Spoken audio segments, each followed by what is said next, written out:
Hi everyone, welcome back to the channel. Today we are going to discuss about pollen pistil interaction. I hope you know the meaning of pollen and pistil. Pollen is a part of a male reproductive system and pistil is a part of female reproductive system. So how the pollen pistil interaction takes place, what are its application, how it is useful for scientists, we are going to discuss about it. Let's first understand about pollination. We know what is the process of pollination. After pollination, pollen grains are transferred from the anther to the stigma of a flower. However, pollination alone does not guarantee fertilization. Once the pollen lands on the stigma, a series of biochemical and cellular interaction occur between the pollen and the pistil. These interaction determines whether the pollen will be accepted or rejected.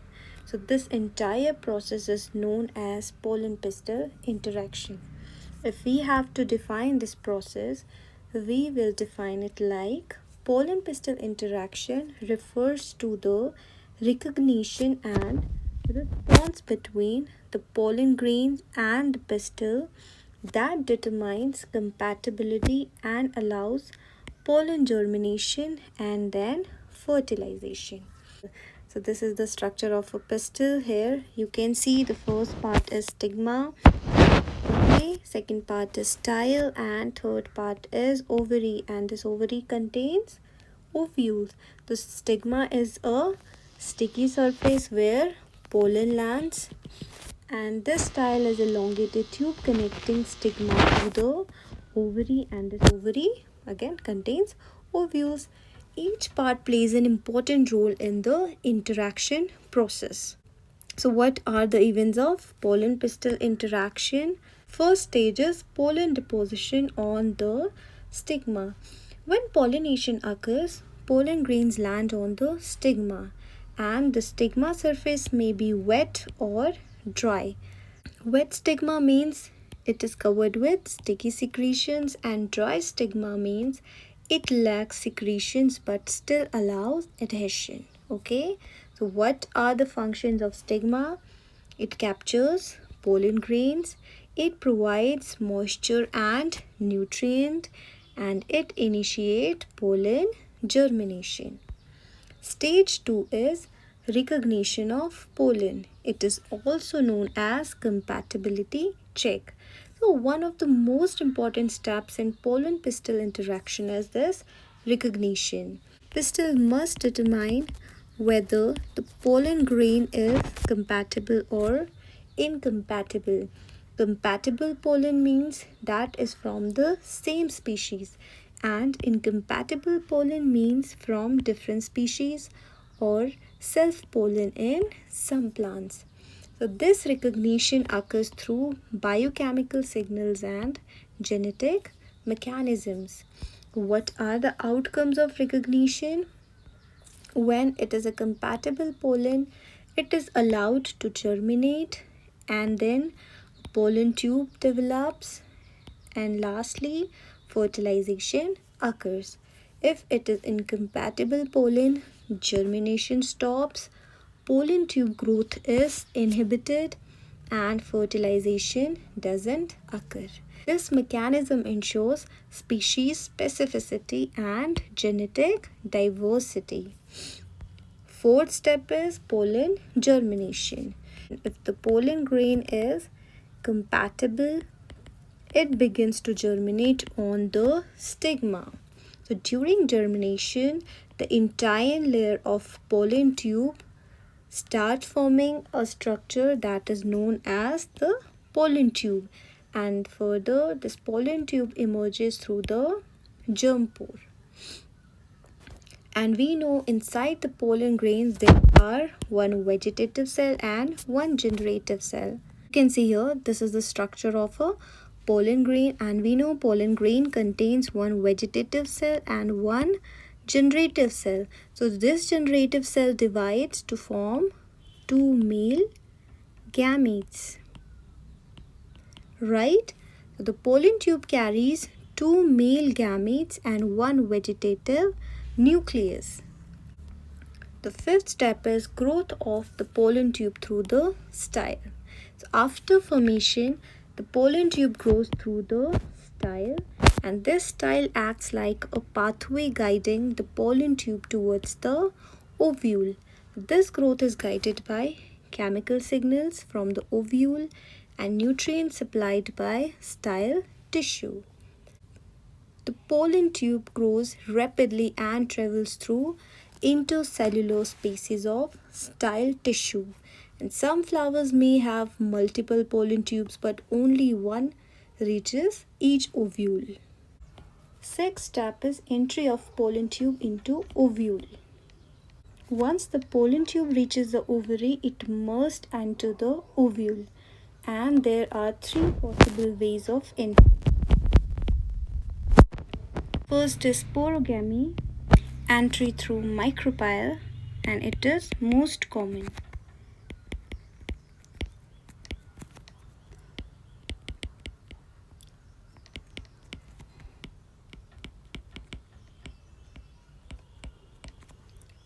Second possible way is mesogamy.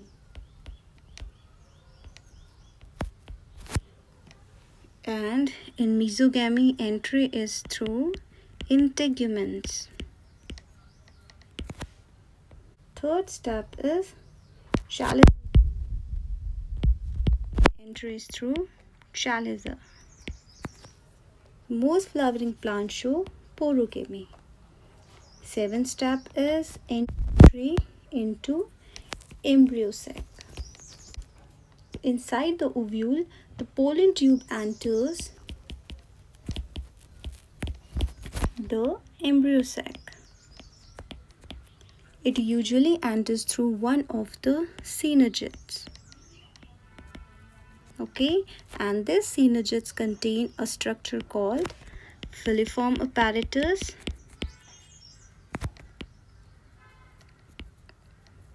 which guide the pollen tube. When the pollen tube reaches the embryo sac, it releases 2 male gametes. This prepares the flower for that we are going to discuss in our next video. Now you know what is the meaning of double fertilization, where 2 male gametes fuses with 1 female gamete. Let's understand this through a diagram. This is your NCERT book. Okay, let me find out the diagram for you. Okay. This figure shows 5 stages of pollen tube growth and fertilization inside the pistil. The first one is pollen grains germinating on the stigma. Okay, so what you see, many pollen grains attached to the stigma and thin tubular structures emerging from pollen. Okay, these thin structures. So we know after pollination, pollen grains land on the stigma. If the pollen is compatible, it absorbs moisture and nutrients from the stigma, and the pollen grain germinates and forms a pollen tube through the germ pore, and germination starts the pollen-pistil interaction. Second diagram is showing pollen tubes growing through the style. Okay, so these long thread-like pollen tubes growing downwards, and the pollen tube grows through the style tissue. This style provides nutrition and guidance for pollen tube growth, and we know inside the pollen tube there are 2 structures, vegetative nucleus and 2 male gametes, and 2 male gametes are formed from the generative cell, right? So the pollen tube acts as a transport pathway for male gamete. Third and most important diagram is showing you longitudinal section of pistil showing pollen tube path. Here you can see there are many pollen grains, but only one is able to reach inside the ovary, right? So this is the structure of pistil, stigma, style and ovary. And inside ovary there is ovule. And this pollen tube is growing towards the ovule. The pollen tube enters the ovary after traveling through the style. It moves towards the ovule guided by chemical signals, and the pollen tube usually enters the ovule through the micropyle end. Okay, and this type of entry is called porogamy. Second structure is showing entry of pollen tube into the embryo sac. So what you see, there is an egg apparatus inside the ovule. There is one egg cell and two synergids, right? Egg cell and synergids. The filiform apparatus here in synergids. And this pollen tube enters one synergids. And we know this egg apparatus is consist of one egg cell and two synergids, right? And this synergids contain a special structure called filiform apparatus. And what is the function of filiform apparatus? That guides the pollen tube, helps it enters the embryo sac, right? So the pollen tube enters one synergid and it releases two male gametes. Here you can see there are, one second,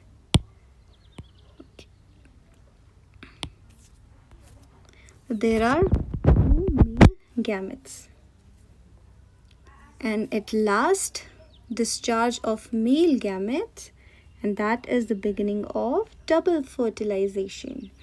Male gametes moving inside the, so these two male gametes moving inside the embryo sac and the pollen nuclei in the central cell. So after the pollen tube bursts, two male gametes are released and they perform two fertilization events. And first one is syngamy, where one male gamete fuses with an egg cell and it forms zygote. And second is triple fusion. So second male gamete fuses with two polar nuclei and it results in primary endosperm nucleus. Okay, these two processes together are called double fertilization. Now let's talk about self-incompatibility. So many plants have a mechanism to prevent self-fertilization. This is called self-incompatibility.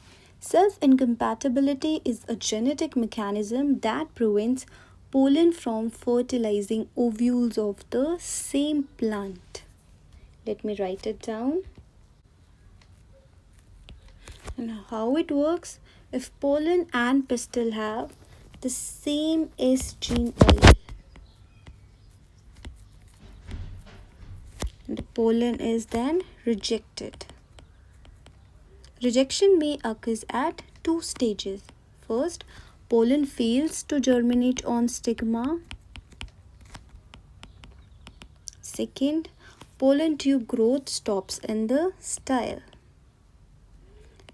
So what is the purpose of self-incompatibility?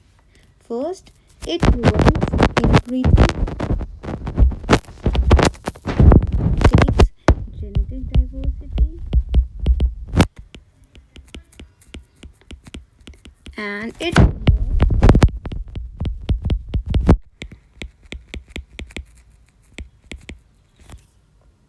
right? Now, what are the significance of pollen-pistil interaction? First, it helps in species recognition.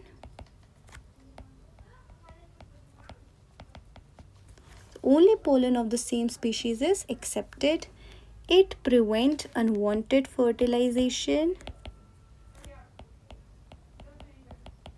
It promotes genetic diversity.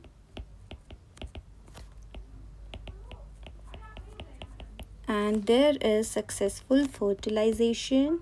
and it guides pollen tube to ovule. So without this interaction, fertilization would occur randomly. How this pollen pistil interaction helps in plant breeding? So understanding pollen pistil interaction helps scientists in hybrid seed production, crop improvement programs, overcoming incompatibility barriers, and biotechnologists may bypass these barriers using techniques like in vitro fertilization, embryo culture. Okay, I hope this topic is clear to you all. Let's do a quick revision. Okay, let's do a quick revision through a flowchart. First, the process of pollination occurs, then pollen lands on the stigma, and this pollen is recognized, then the compatible pollen germinates,